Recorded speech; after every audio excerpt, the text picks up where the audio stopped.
हरे कृष्णा दोस्तों शिवा स्टोरी में आप सभी का स्वागत है। ज्ञानवर्धक कहानियां में आज जो हम कहानी लेकर आए हैं वो बहुत ही रोचक कहानियां हैं। बर्बरी दुनिया का सबसे श्रेष्ठ धनुधर में से एक थे। बर्बरी के बाण में इतनी ताकत थी कि वह एक बाण से महाभारत का युद्ध खत्म कर सकते थे। दोस्तों, चैनल को सब्सक्राइब नहीं किए हैं तो चैनल को सब्सक्राइब जरूर कर ले। मैं इसी तरह का ज्ञानवर्धक बातें लेकर रोज आता हूँ। तो चलिए कहानी की ओर बढ़ते हैं। महाभारत में एक बेहद शक्तिशाली योद्धा था। वो था बर्बरी। हालांकि कौरवों और पांडव के बीच हुई युद्ध में बर्बरिक ने हिस्सा नहीं लिया था, लेकिन बर्बरिक भीम के पुत्र घटोत्कच की संतान थे।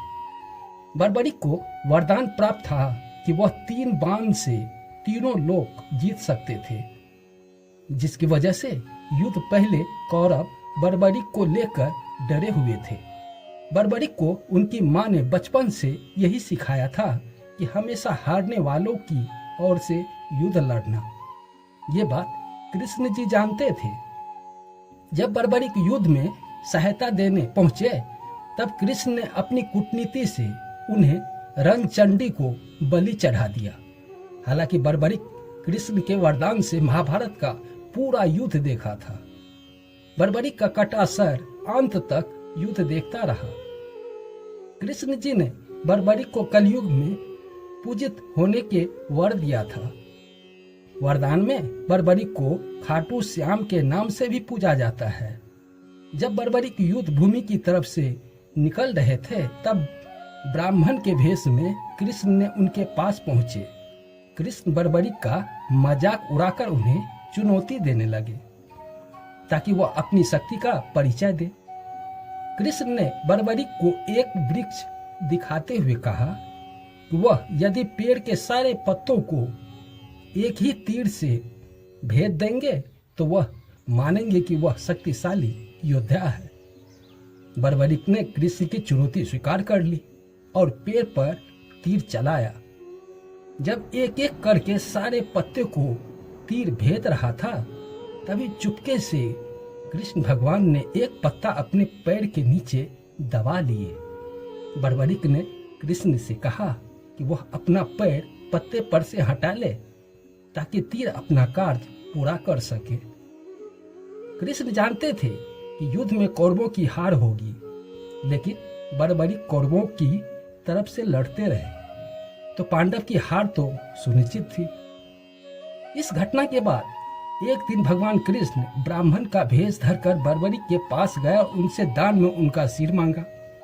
बर्बरिक ने सिर काटने से पहले अनुरोध किया कि कृष्ण एक बार अपने वास्तविक रूप को उनको दिखाए।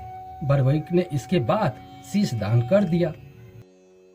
वेद और पुराण के अनुसार काकभूषणी ने 11 रामायण और 16 महाभारत को देखा था। वह कल्प के अंत तक अपने संतान रूप में रहेगा।